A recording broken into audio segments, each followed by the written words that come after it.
I'll start with really the context of our conversation. We're having a conversation about not just diversity and inclusion in a very general and broad sense, but what companies can be doing to attract high quality diversity talent and how they can get involved on the ground level. We know some people are doing it. We know some people are getting it right. But by and large, let's just be honest, by and large, corporate America has been behind, if not outright antithetical to this growth that now is definitely coming. So what do they not get that is hurting their businesses, hurting their bottom lines, and hurting their efforts to recruit? Yeah, I think just fundamentally is like having representation all throughout the company. I hate when companies say, oh, we're diverse, but the diversity is clustered in one department, housekeeping, the janitors, and also we're diverse, right? All of a sudden. And no, yeah, we love Paul and we love John and we love Robert, we love whoever, in this department, we embrace them. We know a lot about their families and blah, blah.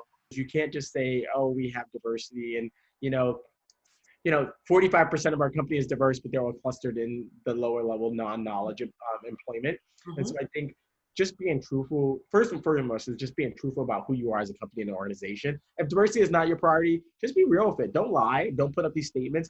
Don't even embrace it. Don't even embrace it. Like just be truthful about who you are. But if it is something that you as an organization or a business is concerned about, I think really taking a hard look at your company and really assessing where you're at and making sure that you have diversities of all levels. I reject companies who don't have diverse people at the executive level, right?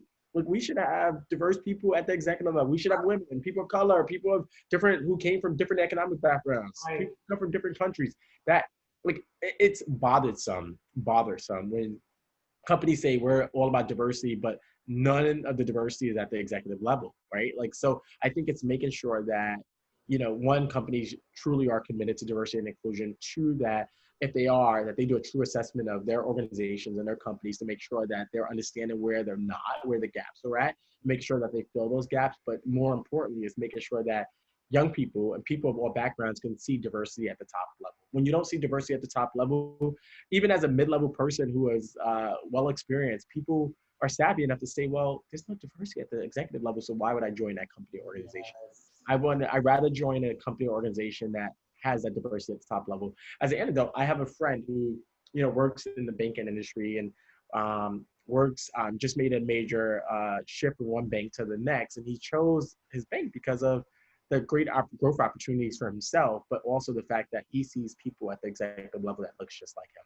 And he left a very lucrative, a very great banking job, right? And a company that, counter-offered, but decided to go with this other bank because of their values, what they believe in, the constituents that they serve, and the fact that he can see himself in that executive level. And I think at the end of the day, as diverse candidates want to be able to see themselves at the top, right?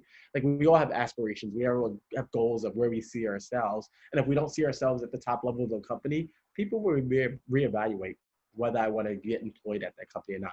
Because remember what I said earlier, just as much as a company or organization's interviewing a person, the person's interviewing the company as well. Yes. And so if I can't see myself at that level, why join? Why be there, right? Yeah, I absolutely agree. And I can certainly relate to that because, when I graduated from law school, many of my colleagues who were either women of, even white women, and then people of color, those of us that graduated from the law school, we all had that sort of conversation where, these firms had these big offers and, all of this stuff, but it's like, you don't actually ever think you're going to be like in a senior level partnership position there because you don't see anybody.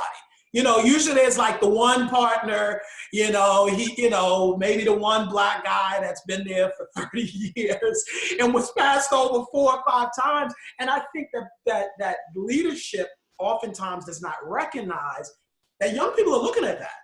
It's a different time. Like, it's people are looking at, and I like how you said, people are looking at, I think at an early age, where will I be 20 years from now? I know I'm applying for this job now. I understand right now it's an entry-level attorney, but I want to know in 10 years or 15 years, I can be a partner too. I want to see my name on the door as well. And so when people don't see that pathway, or like you said, all of the diversity is clustered in one department and more particularly something that's lower, so everybody's on the entry level. That's not that's not true diversity. I mean, because you're sending a subtle message. Maybe it's not subtle. You're sending a message that the best I can be is here. I look at your C-suite team.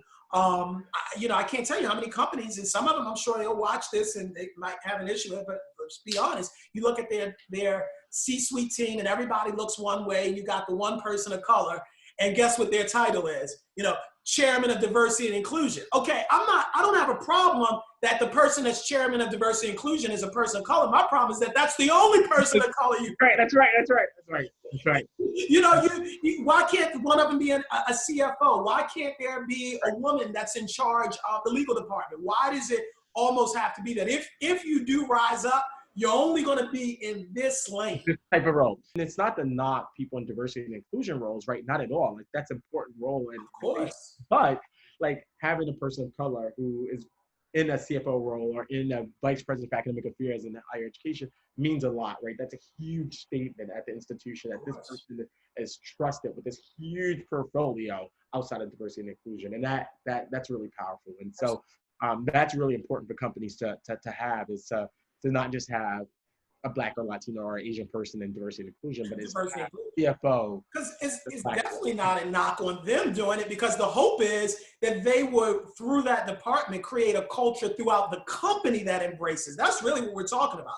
So the end isn't, that's the means to the end, not the end. The end is not, hey, we've achieved what we said we wanted to achieve, because look at that one department. That's the means to say, let's look at our structures. Let's look at our C-suite. Let's look at our boards. Let's look at our advisement teams. Let's look at the ones that are going out and interviewing. And if I'm interviewing for a company and I have 3 or 4 interviews, I have a problem if by the end of the 3 or 4 interviews, there's no level of diversity. And be clear, I'm not necessarily looking for a Black person.